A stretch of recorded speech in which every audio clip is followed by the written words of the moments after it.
March to the union buildings as part of the total shutdown campaign. Our reporter Tshwane Moagi is following the story for us. She joins us now live. Tshwane, of course, police saying this is an illegal march. What can you tell us?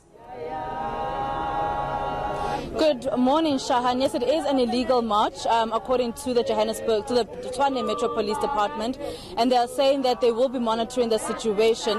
There is a bit of action that is now taking place compared to what was taking place this morning, and we are expecting that this should actually be building up. We are hearing that buses are on their way from Mabopane and Soshanguve and other areas of the Tshwane township. So that is what we are expecting, for it to get much more, for there to be much more presence here in Tshwane, here at the Patco Old Depot. So just take us through the concerns of these residents. We're seeing their placards, some saying stop human trafficking, others saying we want a flat rate for electricity.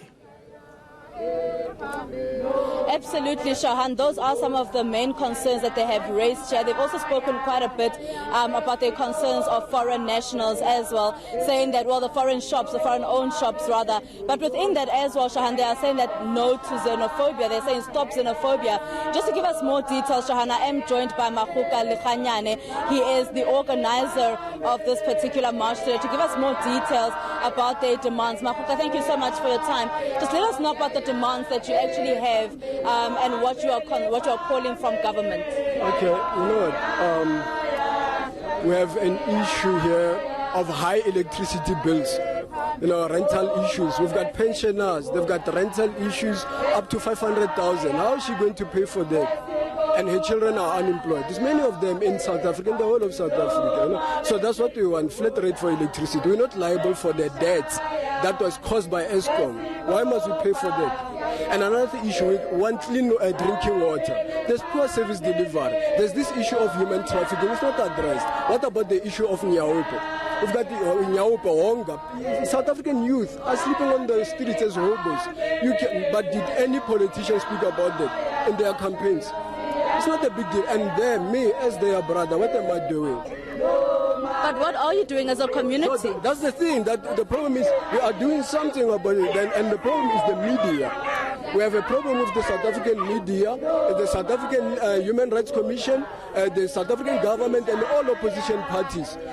These people are liable. When it comes to this issue of, for example, foreign spaza shops, you cannot have small shops that are operated by foreign nationals in a country that is developing.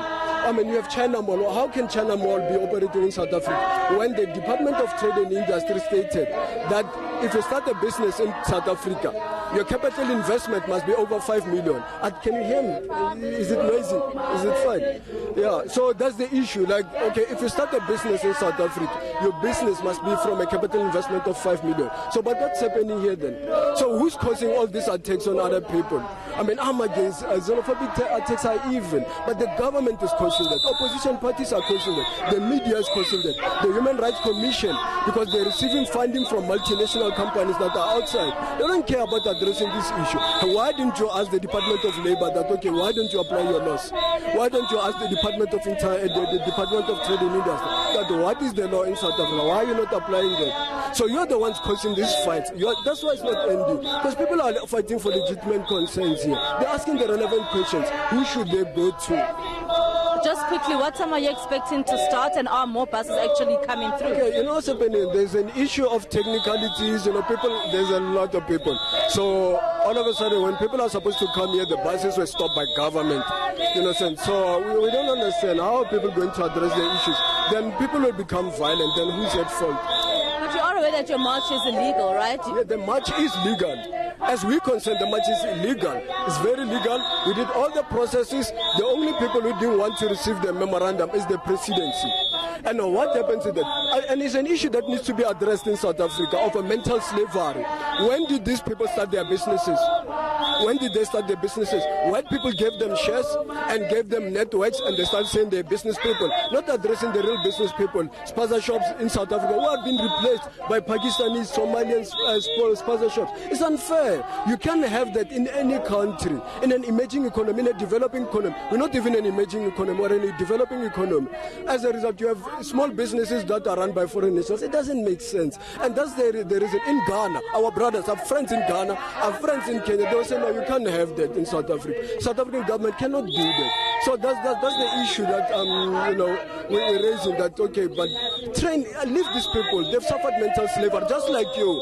If we remove all the networks that President Cyril Ramaphosa have, that Tokyo Sofad, Cyril Ramaphosa, and all of them have. I mean, Trevor Manuel, all of these benefits that they have, the networks, the finances that they receive, they'll be on the street like everyone else. Why are they making themselves better than everyone else now? That's the problem of mental slavery in South Africa. Just quickly, who are you expecting to take your memorandum at the presidency? Now, we don't know because we're controlled by community. You understand? And when people we're doing the best we can do to say, you know what, government, we've got a problem here. Address this issue. That's why we do everything legally. It's a legal procession. There's applications, everything is done legally. But at the end of the day, if the person who is in charge is not responding, it's not respecting people, then what should it? Because we're controlled by communities. Because in Hammanskraal, they're coming. Water, there's poop coming out of the water. You know that? Contaminated water. In a country that says it's got, democracy, everything is okay, then how do you have something like kids are dying, they sit there. We've got an issue in Hammanskraal. Each and every day, each and every week, women are raped there. And when we ask these people who are arrested are people who are undocumented. It's unfair. Then it causes chaos. It causes people to fight amongst each other. But who's the cause of that? It's the government. But we don't speak about. You don't ask the government the question. You attack communities. So I think we need to be responsible. All of South Africa, we are all at fault. The media is at fault. The Human Rights Commission is at fault.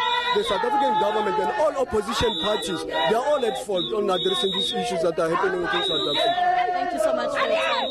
That day, Shahan, as you heard, Mahuka Lekhanyane just giving us details about what exactly this march is about. I'm also just saying that government really needs to attend to their demands. They're not quite sure yet who will be accepting the memorandum when they get to the union buildings, and they claim that according to them, this march is legal. Just before you go, very quickly, give us an idea about the number of people we're seeing there. Well, at this point, Shahan, there aren't a lot of people, but let me just step out of shot so you can just clearly see that there really aren't a lot of people here. This is the crowd that we have at this point with their placards, but we are expecting, as you heard, more crowds and more people to be coming through here to the old Padco depot and join this march. They are expecting about 12,000 people to be here, but here we are seeing about perhaps 50, if not even less than that, or 80 perhaps. All right, thanks so much for that. Appreciate it. Our reporter, Tshwane.